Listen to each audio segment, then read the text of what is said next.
अस्सलाम वालेकुम। आज हमारा एक बड़ा इम्पॉर्टेंट टॉपिक है क्योंकि इसमें काफ़ी कन्फ्यूजन्स होती हैं स्टूडेंट्स को। टाइप्स ऑफ सॉल्यूशंस, जिसमें हम 9 टाइप्स के बारे में डिस्कस करेंगे और उसके बाद जो इससे भी ज़्यादा इम्पॉर्टेंट बात वो ये है कि हम दो सॉल्यूशंस को फर्दर मज़ीद डिस्कस करेंगे उसको डिटेल में, जिसमें solution of solids in liquids, जिसमें कि स्टूडेंट्स को ज़्यादा प्रॉब्लम होती है उसको समझने में, और दूसरा liquids in liquids, solution of liquids in liquids. इन दो सॉल्यूशंस को हम डिटेल में देखेंगे, आपने इसको ध्यान से देखना है। तो पहले हम देखते हैं टाइप्स ऑफ सॉल्यूशंस को। आमतौर पे जब हम सॉल्यूशंस की बात करते हैं हमारे जहन में आता है तो हम ये सोचते हैं कि जैसे सॉल्यूशंस जो है सिर्फ एक सॉलिड चीज़ लेते हैं उसको हम पानी में हल कर देते हैं तो ये सॉल्यूशंस होते हैं आम जब हम सोचते हैं। लेकिन ऐसा नहीं है कि सॉल्यूशंस जो है वो सिर्फ सॉलिड को लिक्विड में मिलाने से ही हासिल होते हैं, बल्कि सॉल्यूशंस जो हैं वो उनकी 9 टाइप्स होती है। हर फेस लिक्विड में हल होकर सॉल्यूशन बना सकता है, लिक्विड सॉलिड में, लिक्विड गैस में, इस तरह हर कोई एक दूसरे में हल होके तो हमारे पास टोटल 9 टाइप्स ऑफ सॉल्यूशंस होते हैं, जिसको अगर हम डिस्कस करें तो एग्जांपल्स के साथ उसको देखते हैं, जिसमें हम स्टेट ऑफ सॉल्यूट और सॉल्वेंट की बात करें। तो सबसे पहले हम बात करते हैं कि अगर हमारा जो सॉल्यूट है वो गैस हो, मतलब जिस चीज़ को हमने हल करना है वो गैस हो, अब उसको हम किस किस चीज़ में हल कर सकते हैं और उसकी टाइप्स क्या हैं। तो हम इस गैस को पहले गैस में हल करेंगे, फिर लिक्विड में और सॉलिड्स में, और फिर देखेंगे कि क्या ऐसा पॉसिबल है और क्या इसकी कुछ एग्जांपल्स हैं हमारे पास सॉल्यूशंस की। तो इसमें हम देखें तो गैस, तो जब अगर आपका सॉल्यूट गैसियस फॉर्म में है और आपका सॉल्वेंट भी गैस स्टेट में हो तो इसकी एग्जांपल्स हमारे पास मौजूद होती है, ये सॉल्यूशंस बनते हैं, जिसमें बेस्ट एग्जांपल किसकी है, एयर की। तो एयर क्या है, इसमें डिफरेंट गैसेस हैं, इसमें क्या है मौजूद है, नाइट्रोजन है, ऑक्सीजन है, आर्गन है, कार्बन डाइऑक्साइड है। तो हमारे पास डिफरेंट गैसेस हैं, डिफरेंट हमारे पास गैसेस मिक्स होती है जिससे सॉल्यूशन बनता है। इसके बाद अगर हम देखें तो गैस लिक्विड में भी डिसॉल्व हो सकती है। आपका सॉल्यूट जो है वो गैस फॉर्म में है तो सॉल्वेंट लिक्विड है, तो क्या ऐसी कोई एग्जांपल है? तो हम कहते हैं कि अगर आपके पास एक लिक्विड है उसके अंदर आप गैस हल कर सकते हैं। वो किस तरह? जैसे ये जो वाटर है इसके अंदर लिविंग ऑर्गेनिजम्स मौजूद है ना, तो उनको ऑक्सीजन की ज़रूरत होती है, तो वो ऑक्सीजन वाटर से ही लेते हैं क्योंकि वो एयर में बाहर तो आते नहीं है। तो oxygen dissolved in water, oxygen या कह ले आप CO2। तो ये हमारे पास एग्जांपल है। इसके बाद अगर हम देखें सॉल्यूट आपका गैस ही हो लेकिन जो सॉल्वेंट की स्टेट है वो सॉलिड हो, तो क्या ऐसा भी पॉसिबल हो सकता है कि आपका सॉल्वेंट जो है वो आप सॉलिड लें और उसके ऊपर जो है ना आप उसमें डिसॉल्व कर दें किसी गैस को?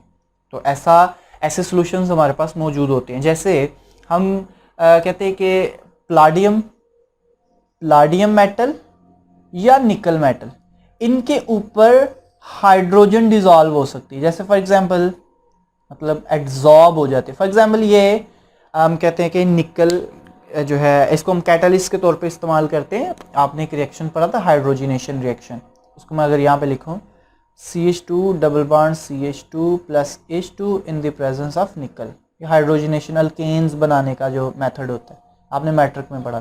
तो ये निकल कैटलिस्ट के तौर पे काम करता है। यहाँ पे ये हाइड्रोजन के अपने ऊपर एड्जॉर्ब करवा लेता है। पहले ये कैटलिस्ट इसको एड्जॉर्ब करवाते हैं अपने ऊपर, फिर इसके साथ अटैच करके तो रिएक्शन करवाते हैं। तो ये जो एड्जॉर्ब, ये मैं वर्ड बोल रहा हूँ एड्जॉर्ब, एक होता है एब्जॉर्ब, ये दो डिफरेंट चीजें हैं।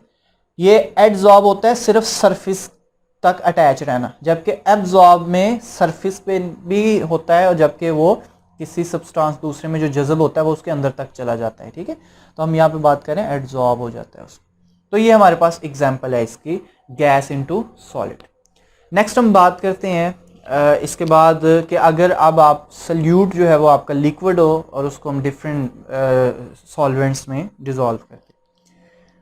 इसमें हम देखते हैं लिक्विड। अब इसमें 3 इसको बनाएंगे, लिक्विड और लिक्विड। क्या लिक्विड गैस में डिसॉल्व होते हैं? अब इसको देखते हैं हम। गैस, लिक्विड इनटू लिक्विड्स और लिक्विड्स इनटू सॉलिड्स। अब इनके एग्जांपल्स देखते हैं। तो क्या ऐसा पॉसिबल है कि आपका सॉल्वेंट जो है वो आप गैस लें ज़्यादा मिकदार में और उसके अंदर आप लिक्विड को हल कर दें? तो ऐसी एग्जांपल्स हमारे पास हैं, जैसे हम कहते हैं मिस्ट, मतलब वाटर ड्रॉपलेट्स एयर में बिखर जाते हैं। तो एयर क्या है? गैस, एयर ज़्यादा है तो इसलिए ये सॉल्वेंट है, और उसके अंदर वाटर ड्रॉपलेट्स अगर बिखरे हों, जैसे फॉग है, मिस्ट, फॉग, और इसके अलावा क्लाउड्स, और कुछ प्लूटेंट्स ऐसे भी होते हैं जो लिक्विड फॉर्म में होते हैं, वो भी इसमें एग्जांपल आ सकते हैं। नेक्स्ट हम देखते हैं कि सॉल्वेंट आप लिक्विड लें, तो आपका सॉल्वेंट लिक्विड हो, जबकि उसमें जो आपका सल्यूट है वो भी क्या हो? लिक्विड, और लेजर क्वांटिटी में, इसीलिए आपको पता है इन चीज़ों का। तो इसकी एग्जांपल हमारे पास क्या आती है? तो लिक्विड्स में हल हो जाते हैं। जैसे अब बात करें अल्कोहल्स की, तो अल्कोहल प्लस वाटर, अल्कोहल पानी में हल हो जाए, ये भी लिक्विड है, जबकि वाटर भी लिक्विड होता है। इसके अलावा मिल्क है, मिल्क की एग्जांपल है, मिल्क जो है उसमें वाटर है और दूसरी चीज़ें मौजूद होती हैं।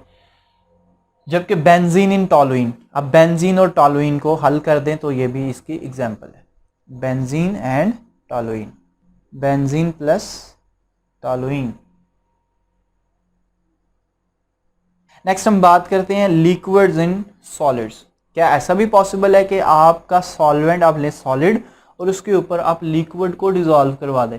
तो इसमें हम बोलते हैं कि ऐसा पॉसिबल है। सॉलिड, अब अगर आपका सॉल्वेंट सॉलिड है और लिक्विड है, आपने उसके ऊपर डिसॉल्व करवाना है, तो इसमें हम बोलते हैं मरकरी इन सिल्वर। इसकी एग्जाम्पल, मरकरी लिक्विड फॉर्म में होती है, तो मरकरी इन सिल्वर, सिल्वर सॉलिड मेटल है, जबकि ये लिक्विड है, ये सॉलिड। इसके अलावा जो इससे बेहतर एग्जांपल है वो है बटर और चीज़। तो ये एग्जांपल है हमारे पास इसकी। मक्खन जो है हमारे पास होता है वो उसमें सॉलिड होता है, आपका ज़्यादातर जो फैट्स होते हैं जो उसको हम बोलते हैं कि वो सॉलिड है, जबकि उसके अंदर वाटर डिज़ोल्व होता है। ठीक है, तो सॉलिड आपका सॉल्वेंट हो और सल्यूट जो है वो लिक्विड हो। तो अब हम बात करते हैं कि आपका सल्यूट जो है वो सॉलिड हो और आपका जो सॉल्वेंट है अब वो डिफरेंट हो। जैसे हम बात करते हैं इसकी gas, liquid and solid. Solids क्या गैस में डिसॉल्व हो सकते हैं? तो हम कहते हैं कि बिल्कुल, जैसे डस्ट पार्टिकल्स इन एयर, या जो स्मोक है जब वो एयर में होता है, स्मोक कार्बन होती है ना, कार्बन धुआं जो है, इसमें कार्बन के पार्टिकल्स होते हैं जो सॉलिड होते हैं। तो स्मोक इन एयर या डस्ट पार्टिकल्स इन एयर, ये कहा जा सकता है ये सॉलिड, जबकि ये एयर गैस। नेक्स्ट हम देखते हैं सॉलिड इनटू लिक्विड्स।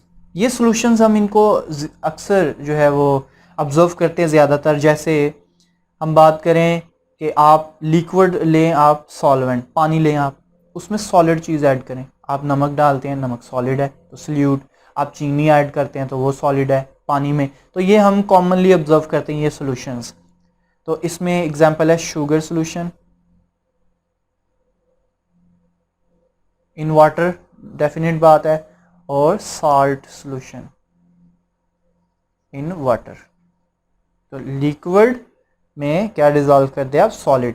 अब नेक्स्ट एग्जांपल है सॉलिड इनटू, दो सॉलिड्स को आप हल कर दें, तो इसमें सल्यूट भी आपका सॉलिड है और सॉल्वेंट भी सॉलिड है और सल्यूट भी सॉलिड है। तो इसमें हम मेटल अलॉयज, दो मेटल्स को हम मिक्स कर देते हैं, मेटल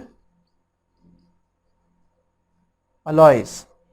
जैसे हमारे पास ब्रोंज है या जो स्टील है, ये सारे के सारे क्या है हमारे पास? एग्जाम्पल्स है सॉलिड इनटू सॉलिड्स। इसमें एग्जाम मेटल अलॉयड्स, पर्ल्स,